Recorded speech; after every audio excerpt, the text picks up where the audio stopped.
हो गया।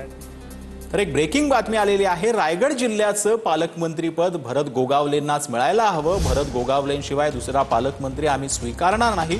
भरत गोगावलेंच्या वाढदिवसानिमित्त आयोजित कार्यक्रमामध्ये गृहराज्यमंत्री योगेश कदम यांनी हे वक्तव्य केलं।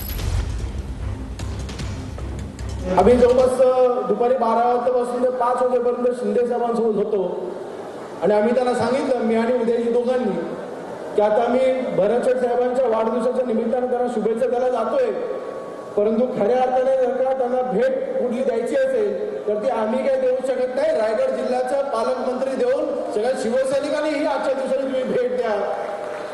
आजपर्यंत रायगड जिल्ह्याच्या पालकमंत्री पदाच्या बाबतीमध्ये बोलत असताना पत्रकारांनी ज्या ज्या वेळेला प्रश्न विचारले त्या वेळेला माझी भूमिका मी स्पष्टपणे सांगितलं की म्हणून रामदास भाईंनी देखील भूमिका स्पष्ट केली आहे की होय, रायगड जिल्ह्याच्या पालकमंत्रीपदे भरत ह्यांनाच मिळालं पाहिजे, अन्य कोणीही पालकमंत्रीवर आम्ही सहन